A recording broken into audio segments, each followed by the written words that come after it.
제가 부러운 게 많은데 목소리 큰 거, 또 제가 젊은 사람들이 걷는 거 보면 사뿐사뿐히 잘 걸어가는데 그게 참 부러워요. 지금 제 다리는 좀 무거우니까 그런 것이 새롭게 보입니다. 사사기는 지난 시간에 말씀드린 대로 시대가 여호수아 시대로부터 사사 시대로 바뀌었어요. 다시 말하면 여호수아 시대에는 하나님이 직접 진두지휘하시는 이러한 장면인데, 사사기 때는 사람이 하나님을 의지하고 나가는, 하나님 앞에서 지도해 나가신 것이 아니라 사람들이 주님 앞에 구해서 겨우겨우 연명하는 것 같은 이러한 게 이제 사사시대인데, 사사시대는 놀라운 게 그들이 이제 우상을 섬기고 이방 풍속을 쫓고 그러면 하나님께서 이웃 나라를 보내서 그들을 압박하고 억압을 해서 너무 견디기 힘들면 그들이 하나님 앞에 죄를 회개하고 살려달라고 그러면 하나님이 사사를 일으키셔서 다시 회복을 해주시고 또 좋은 세월을 주시는데, 우리가 이제 이게 4장 5장에서는 두브로와 이 바락을 통해서 이스라엘에게 40년 동안 태평서를 주셨는데, 또 이스라엘 백성들이 그 하나님을 버리고 이 우상을 숭배하는 이런 죄에 빠져서 또 하나님께서 미디안 사람들을 통해서 저들을 압박하고 그들의 곡식을 다 빼앗아가고 해서 궁핍해지니까 또 하나의 불이 짓고, 그래서 이제 회복이 되는데, 기드온 시대가 지난 다음에도 또 금방 또 우상 숭배를 해요. 왜 이렇게 됐을까? 그 지도자가 떠나면 금방 세상으로 돌아가는, 이제 이것이 교회 역사도 마찬가지예요. 역사라고 하는 것은 항상 퇴보합니다. 진보하는 게 아니라, 우리는 항상 이 역사가 발전해 간다 그러는데 발전해 가는 게 아니에요. 퇴보해 가는 거예요. 퇴보해 가는데, 그게 왜 그런가 하면 사람이 현상 유지를 하지 못합니다. 현상 유지. 그게 이제 우리 교회도 보면 현상 유지를 하는 것 같은데, 이게 현상 유지 좋은 게 아니게 번성하지 않으면 퇴보하는 거죠. 그런데 우리가 이제 사도 시대 사도 바울이 에베소 교회를 떠나잖아요. 그리고 단단히 부탁하고 떠났는데도 불과 몇 년 사이에 거짓 교사에 들어와서 교회를 어지럽히는, 교회가 점점 약화돼가는 이러한 모습을 보게 되는데, 그래서 우리가 이런 역사적인 교훈을 통해서 우리가 굉장히 조심하지 않으면 우리의 믿음을 지키고 승리하는 생활하기가 어려울 것이다. 그래서 단도리가 필요한 거예요.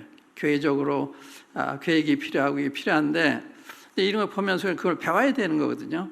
왜 이들이 그렇게 하나님의 은혜와 하나님의 살아계신 경험하고도 금방 그 지도자가 떠나면 또 세상을 돌아가는지, 왜 그렇게 되는지, 왜 이런 건 내가 그렇게 연약한지, 이런 걸 생각할 수가 있어요. 그러니까 우리가 예외가 아니에요. 저도 이렇게 그랬다면 우리도 그런데 빠질 수 있는 모든 가능성을 가지고 있다고 할 수가 있습니다. 우리가 이제 6장에서는 6장에서 볼 수 있는 게 하나 있는데, 6장에서 이제 이스라엘 백성들이 미디안을 통해서 억압을 당하고 곤핍함을 당할 때 하나님 앞에 부르짖더라 하는 말씀이 있죠. 6장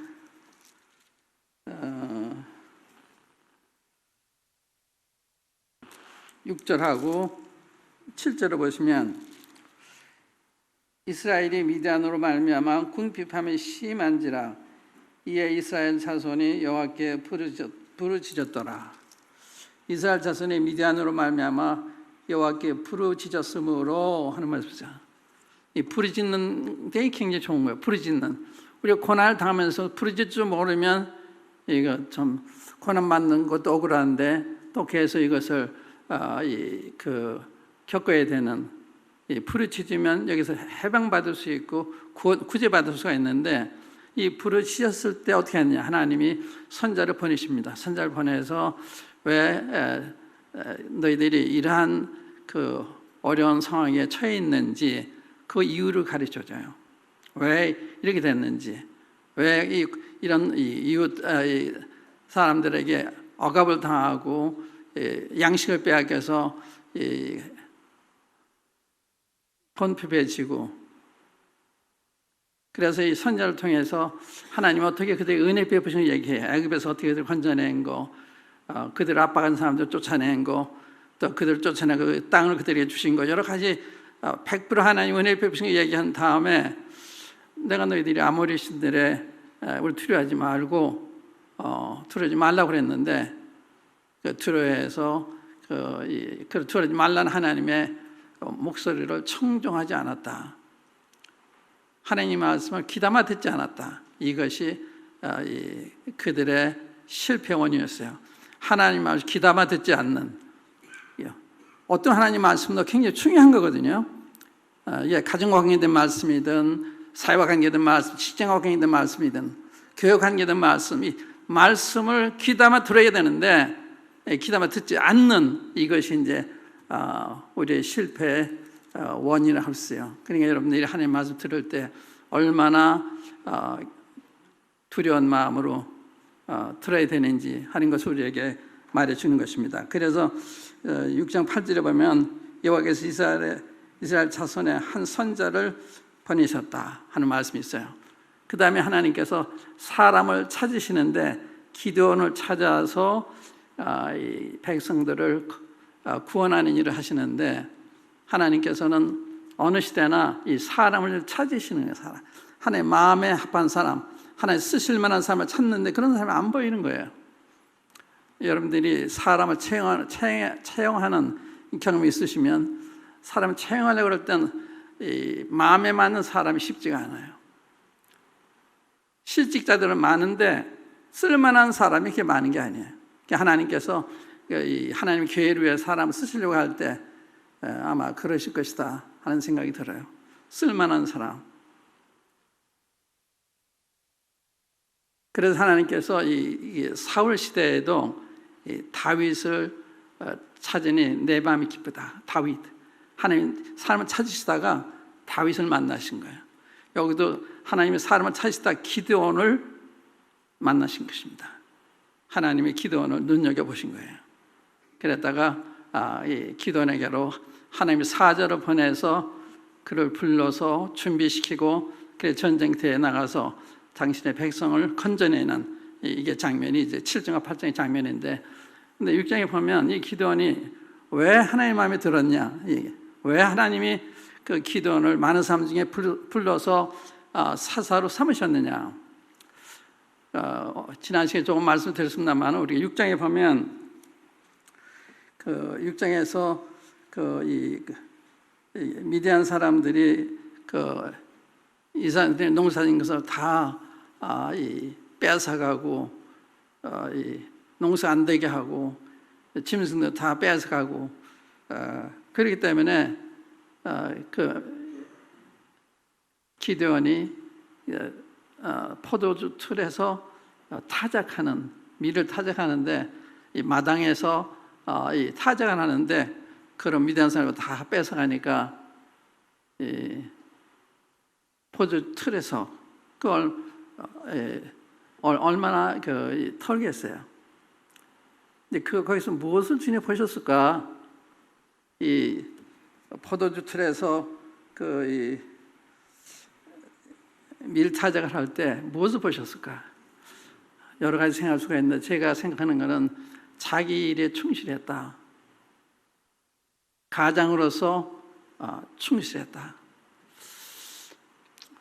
자기 일에 충실하지 않은 사람을 주님이 다른 사람의 일을 맡기면 그 일을 잘할 수가 있을까요? 그래, 누가복음 16장에 보면, 누가복음 16장에 보면 부자 청지기에 대한 이야기가 나오는데 이 청지기가 그 일을 충실하지 않기 때문에 해고를 시켜요. 그러면서 후에 얘기할 때 너희 내가 남의 것에 충성치 적은 일에 충성치 않냐면 누가 큰 일을 너희가 맡기겠느냐. 자기 일에 충성하는 사람에게 큰 일을 맡기는 거다. 그런 말씀이 있어요. 그리고 남의 것에 충성하지 않냐면 어떻게 너에게 내 일을 하도록 맡기겠느냐. 이런 말씀이 있어요. 그러니까 자기 일에 충실하는 건 굉장히 중요한데 주님이 그거를 눈여겨보시지 않았나 생각이 들어요. 잠언 그 10몇 장에 보면 그런 말씀이 있어요. 18장인지 잠언에 보면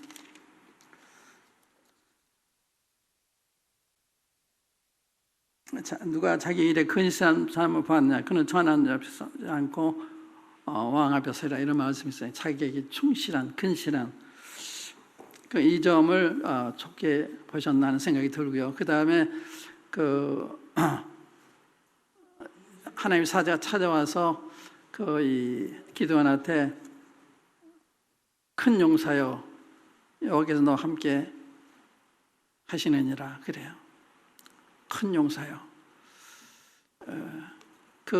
무엇을 보고 큰 용사라고 이렇게 부르셨을까?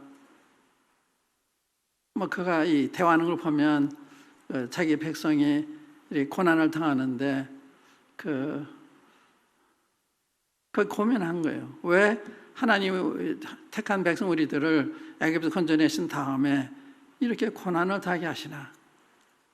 고민하고 기도하고 아마 그랬을 거예요. 그래서 여호와께서 너와 함께 한다 그러니까 하나님 함께 하시면 어찌 우리가 이런 고난을 당하고 있는 것입니까?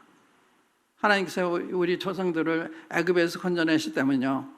그 기적이 어디 갔습니까? 왜 그런 기적 안 보셨어요? 이런 이 믿음의 고민, 믿음의 갈등 이런 걸 더 좋게 보신 거예요. 좋게.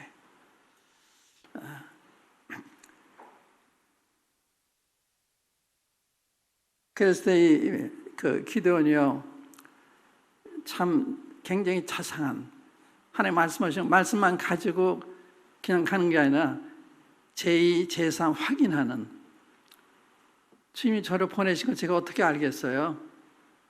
주님이 저를 통해서 우리 백성을 미디안의 손에서 건진하는 걸 제가 어떻게 알겠어요? 이 자꾸 확인을 요구하는 그런 걸 다 주님이 좋게 보셨던 것 같아요. 우리 어느 길을 갈 때 확실하면 난 흔들리지 않습니다. 내가 하는 이 일에 확실한 주님의 뜻을 알고 가면 흔들리지 않아요. 그래서 우리가 이제 이 7절에 보면 이 기드온이 전쟁을 하면서 흔들리지 않아요. 300명 가지고 싸우라고 그래도 흔들리지 않아요. 지금 이 10몇 명 되는 이 미디안 군대와 거기 연합군이죠. 이 미디안과 아말렉과 이 동방 군사들이 싸우는데 싸움이 안 되는 거예요. 그런데도 두려워하지 않아요. 왜냐하면 살아계신 하나님이 자기를 보냈다고 하는 확신이 있었기 때문에. 그래서 주님을 따라갈 때는 그런 확신이 굉장히 중요한 거예요. 확신이. 그래서 제2, 제3 이렇게 확인하는. 주께서 나를 보시면 어떻게 알겠어요?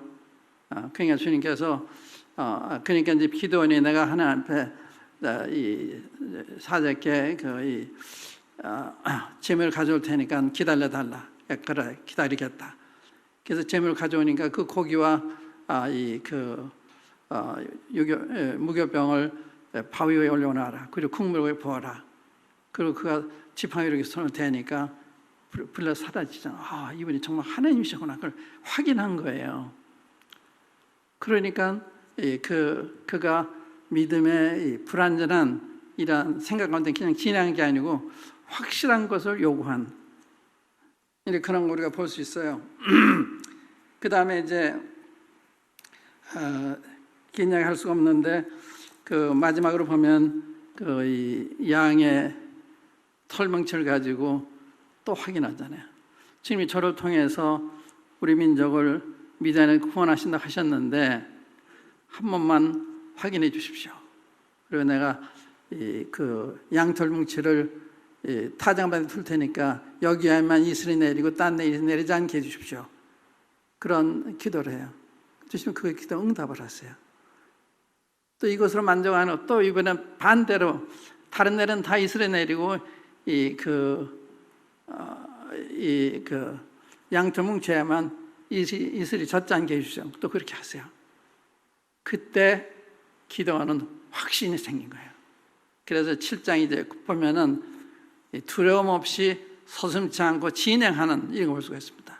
그러니까 6장의 그 기도원의 이런 준비, 하나님과의 대화에서 확증을 받은 다음에 그런 담대한 마음으로 진행하는 이런 걸 볼 수가 있습니다. 우리가 이제 개인적으로나 교회적으로나 하나님 인도하시는 확신이 있으면 두려움이 없는 것입니다. 상대가 어떻든지 간에 관계가 없는 거예요. 하나님은 어떠한 상대도 문제가 되는 것이 아니니까. 그래서 이제 7장에 보면 이 기도를 따르는 사람들이 한 3만 2천 명 정도 됐어요. 하나님 보시고 너무 많다. 그러니까 그들 가운데 전쟁에 나가기 두려워하는 사람들 다 집으로 돌려보내라. 그래서 2만 명이 가요. 2만 명이. 2만 2천 명이 가요. 그래서 10,000명만 남거든요. 3분의 2가 가고 이제 10,000명 나왔어요. 아직도 많다. 이거 줄여라. 그래가지고 300명만 남아요. 300명. 그런데 기도원이 두려워하지 않아요. 또 욕을 하지 않아요. 이거 제가 어떻게 알아요? 이거 300명 어떻게 제가 전쟁하겠어요? 이런 얘기를 안 해요. 왜냐하면 마음이 확정이 되기 때문에 담대함이 있는 것입니다. 이게 굉장히 중요한 거예요. 그래서 300명 가는데 이 300명 가지고 이제 적군의 그 진영을 보니까 메뚜기처럼 이렇게 많다 그러잖아요. 상당히 많은 숫자인데 3명 어떻게 전쟁하겠어요? 그래서 하나님이 미리 두려울 거 알면서도 두려울 거 아시기 때문에 기도원한테 내가 저 진영으로 내려가라.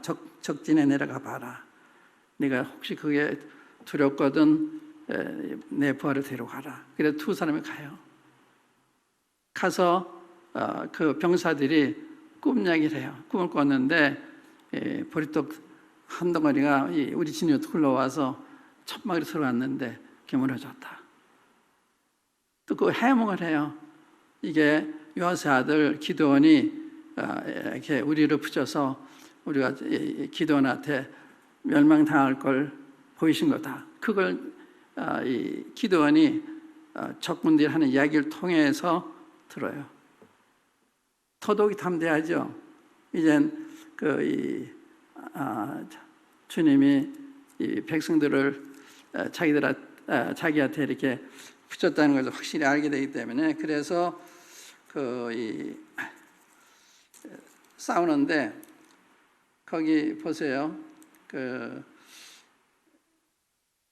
하나님의 움직이심을 잘 보셔야 되는데 7절하고 이제 8절을 보시면 7절에 여호와께서 기드온에게 이르시되 내가 이 물을 핥아 먹은 300명으로 너희를 구원하며 이제는 내 손에 넘겨주리니 남은 백성은 각각 자기의 처소로 돌아갈 것이니라 하시니 이 백성의 양식과 나팔을 손에 든지라. 기드온이 이스라엘 모든 백성을 각각 그의 장막으로 돌려보내고 300명을 머물게 하니라.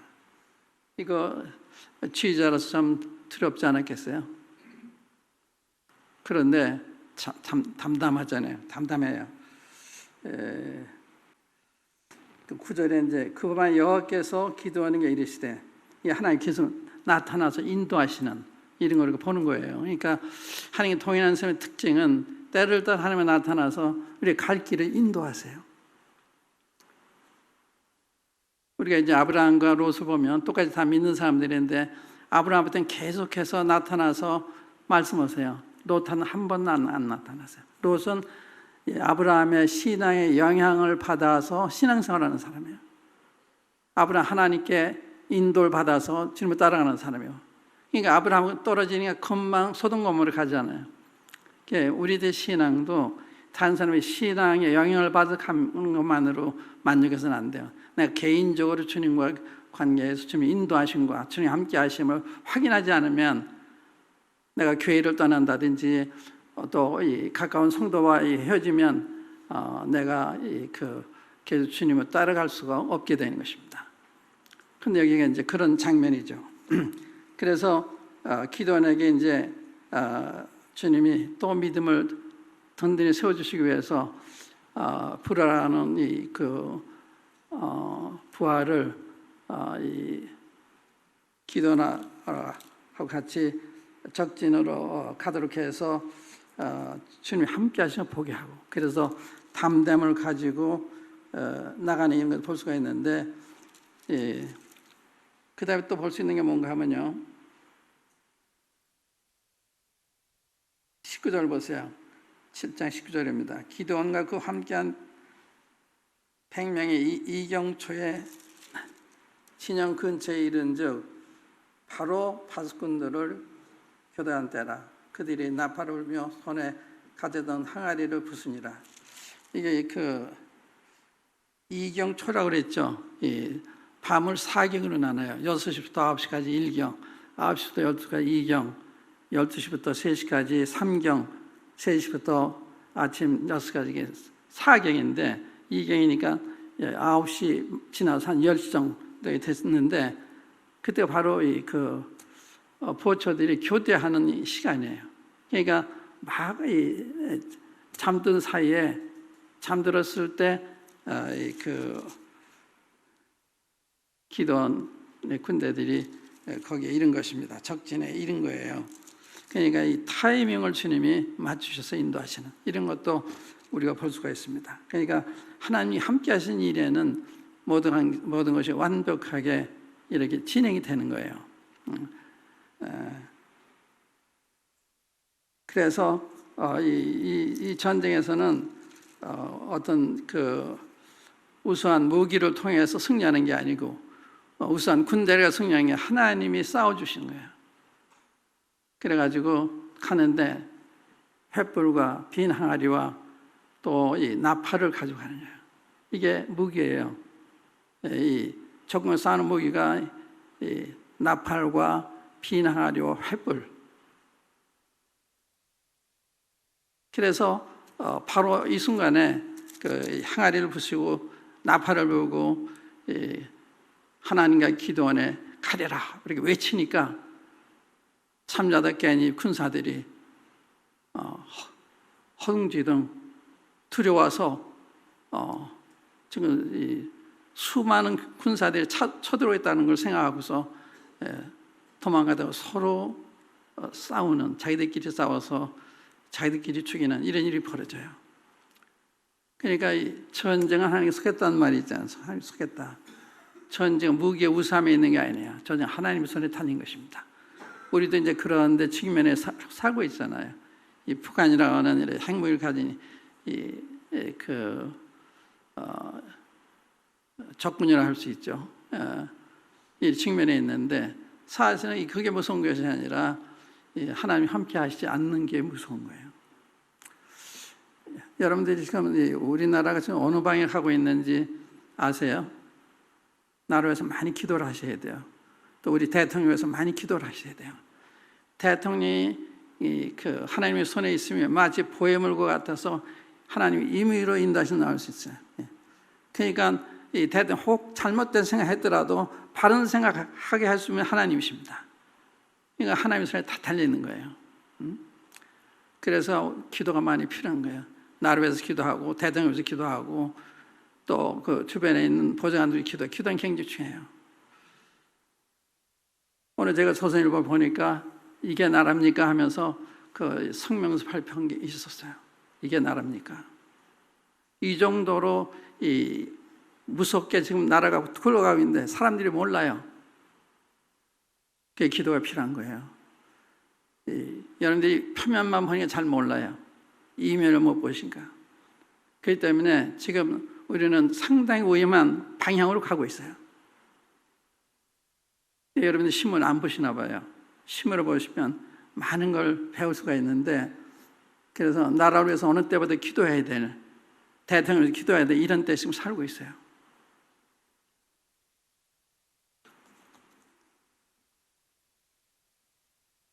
그 다음에 이제 전쟁에서 승리하잖아요.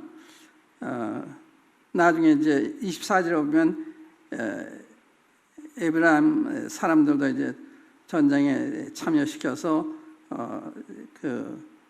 돕도록 하는데, 그 다음에 이제 8장에 보면요, 전쟁 승리한 다음에 에브라임이 기도원을 원망하는 이런 게 나옵니다. 1절에 보시면 에브라임 사람들이 기드온에게 이르되 내가 미디안과 싸우러 갈 때 우리를 부르지 아니하였으니 우리를 이같이 대접하면 어찌 됨이냐 하고 그와 크게 다투느니라.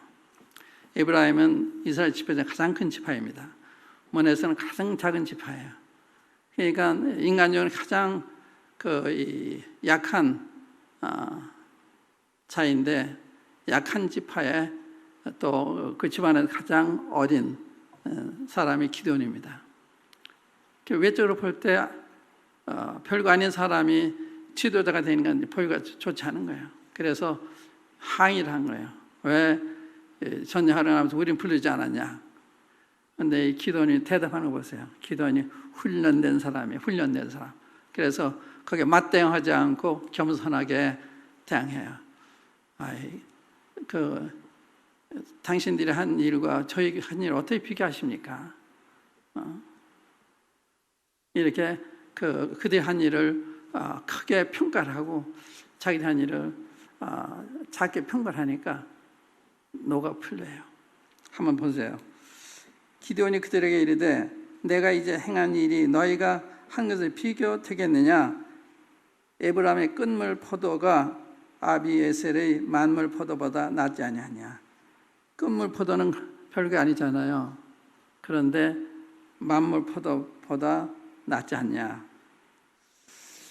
하나님이 미디안의 방배 오렙과 스웹을 너희 손에 넘겨주셨으니 내가 한 일이 어찌 능히 너희가 한 것에 비교되겠느냐 하니라. 기드온이 이 말을 하매 그때 그들의 노여움이 풀리니라. 참 된 사람이죠. 이렇게 승리하고 많은 사람들이 추종하고 있으면 이 교만한 마음을 가질 수도 있는데, 겸손한, 하나님이 훈련을 하신 거죠. 훈련된 병사라고 볼 수 있어요. 지난 시간에 말씀드렸었다마는 우리가 주님의 축복과 주님 성계가 시련 가운데 성계보다 더 어렵다, 이 얘기가 다 안 되시죠. 주님 축복 가운데 있으면 주님 잊어버리기가 쉬운 거예요. 그래서 시편 기자 그러잖아요. 나를 너무 부하기도 하지 마시고 가난하기도 하지 마십시오. 그래서 하나님을 잊어버릴까 하며 가난한 하나님 원망할까 함이라. 우리는 부에도 문제, 가난도 문제. 그런데 사도 바울이잖아. 나는 부할 때 처할 줄 알고 가난할 때 처할 줄 아는 일제 비결을 배웠다. 이 사도 바울이 환경에 의해서 마음이 움직이는 사람이 아니야. 그러니까 부한다고 그 마음이 높아진다든지 가난하다고 원망하는 그런 사람이 아니에요. 하나님의 마음이 가 있기 때문에 부해도 괜찮고 가난해도 괜찮고, 이런 신앙이 우리에게 필요한 것입니다. 기도원이 이런 놀라운 인격을 소유한 믿음과 인격과 자상함과 좋은 점이 참 많아요. 가만히 살펴보면 기도원에게 배울 점이 참 많습니다. 그런데 이제 승리하고 돌아오고 이제 전쟁이 아직 다 끝나지 않았죠. 그래서 4절을 보면 기드온과 그와 함께한 자 300명이 요단강에 이르러 건너고 비록 피곤하나 추격하며 그가 숫곳 사람들에게 이르되 나를 따르는 백성이 피곤하니 차하건대 그들에게 떡덩이를 주라. 나는 미디안의 왕들이 세바와 살문나의 뒤를 추격하고 있노라 하니 숫곳의 방백들이 이르되 세바 살문나의 손이 지금 내 손 안에 있다는 거냐? 어찌 우리가 네 군대에게 떡을 주겠느냐 하는지라. 기드온이 이르되 그러면 여호와께서 세바와 살문나를 내 손에 넘겨주신 후에 내가 들가시와 찔레로 너희 살을 찢으리라 하고, 여기 숫곳 사람, 그 다음에 이제 8절에 이제 분이한 사람이 나오는데 거기서 분이엘로 올라가서 그들에게도 그같이 구한주 분의 사람들의 대답도 숫곳 사람들의 대답과 같은지라. 이거 여러분들 어떻게 생각하세요? 이런 입장이기 때문에 어떻게 하겠어요? 사람은 항상 친절하고 선한 게 좋은 것입니다. 항상 선을 쫓아라. 그 말씀이 어땠어요? 항상 선을 쫓아라는 말씀. 대개전서 5장에 있으니까 항상 선을 쫓아라. 그러니까 우리가 여러 가지 상황을 만나는데 우리가 우리 감정대로 할 수도 있고 또 이 선한 마음을 할 수도 있는데 항상 선을 쫓으는 선을. 제가 우리 아이들한테 오래전 일입니다만은 내가 떠난 다음에 우리 아이들이 이걸 모르면 어떡하나 심은 대로 거둔다고 하는 거. 그래서 너희는 항상 사람대로 선대하라. 그걸 의지를 교훈한 적이 있습니다. 항상 선대하라. 이 선대하니 감정적으로 이게 악순환이 되는 거예요. 악순환이. 그건 어리석은 거잖아요. 내가 선해보고 선대하면 좋은 건데 여러분들 항상 대인관계에 있어서 선을 주어서 나한테 잘못해서 선대하는 이것이 자기한테 좋고 상대방한테 좋고 또 하나님 앞에 영광이 되고 하나님의 선하신 분이기 때문에 우리가 선한 것을 원하시는 것입니다. 근데 여기 숫곳 사람과 분야의 사람들은 상당히 교만한 거예요. 기도를 얕잡은 것입니다.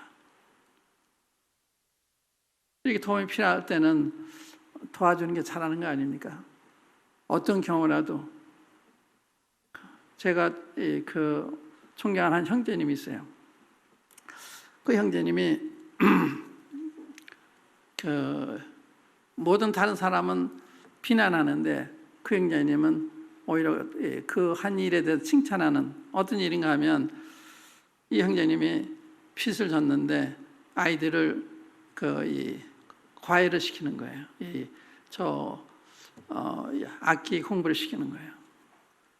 그러니까 일반적으로 생각하면 빚 먼저 갚아야지 애들을 과외를 시키면서 빚 안 갚는다. 그러면 누구든지 그게 좋게 안 생각이 되잖아요. 그런데 이 형제님은 그러니까 좋지 않냐. 이해가 되십니까? 그거 고민하고 근심하는 것보다 차리기 좋지 않냐. 그거 상당히 저한테 감동이 됐어요. 그러니까 이 상을 볼 때 선하게 해석하는 거. 이게 참 좋은 거죠. 경우대로 하는 건 좋은 게 아니에요. 선하게. 주님 우리 경우대로 대하신 게 아니잖아요. 선하게 대하신 거죠. 자비로 대하시고. 그런데 이 수고 사람들과 이 분야 사람들은 그렇게 냉대한 거예요. 살 피곤하고 이러면 도와줄 마음도 있어야 되는 거 아니겠어요? 그래서 나중에 보복을 당하는 이런 걸 우리가 볼 수가 있습니다. 그 다음에 이 8장 누가 읽어주면 좋겠는데 시간이 없으니까 그냥 마무리 칠게요.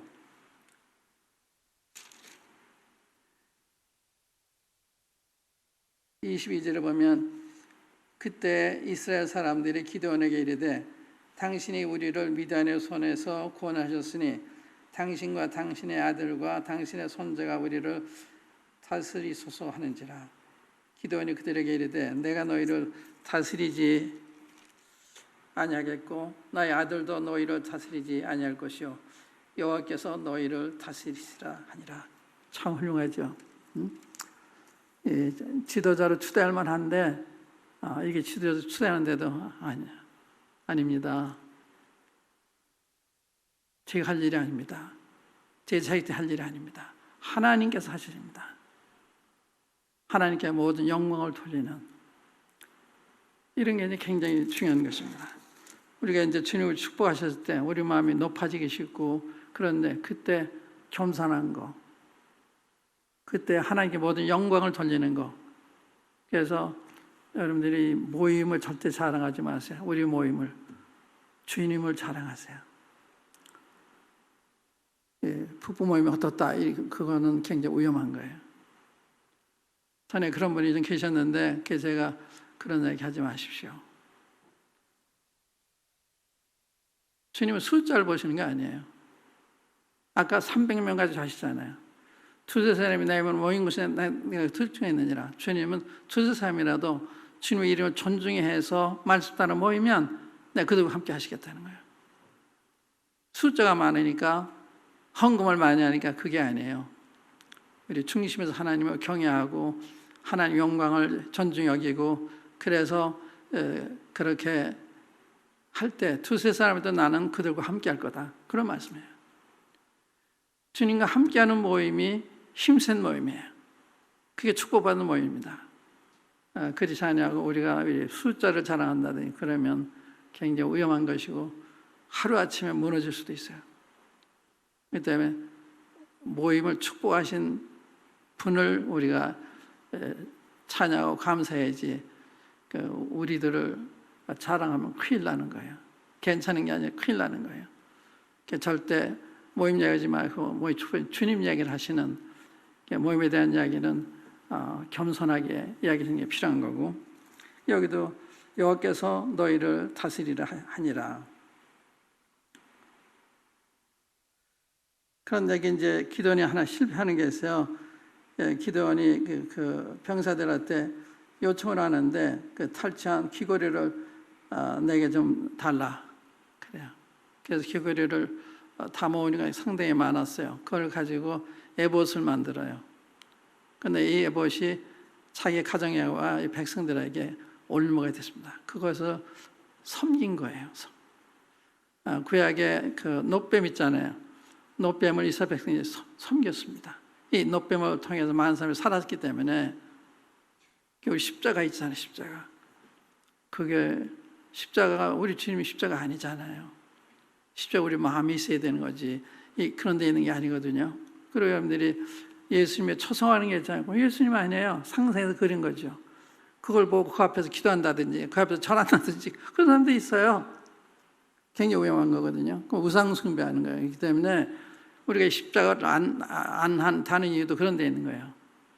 십자가는 마음에 있는 거지. 그러니까 그런 것을 이런 걸 이제 생각을 해서 그렇게 하는 거예요. 이게 에봇을 만들어 섰는데 이것을 우상 숭배에 대해서 섬겼습니다. 그 다음에 29절부터 보면 요아스의 아들 여룹바알이 돌아가서 자기 집에 거주하였는데 기드온이 아내가 많음으로 그의 몸에서 낳은 아들이 70명이었고 세겜에 있는 그의 첩도 아들을 낳았으므로 그 이름을 에비멜렉이라 하였더라. 요아스의 아들 기드온이 나이가 많아 죽음에 아비에셀 사람 오브라에 있는 그의 아버지 요아스의 묘실에 장세되었더라. 기드온이 그 아내를 70명 또 첩을 많아서 이 자녀들이 많았는데 우리가 신명기 17장에 보면요 그 왕에 대한 그 규례가 있는데 신명기 17장 한번 열어보실까요? 그 교훈적인 말씀입니다.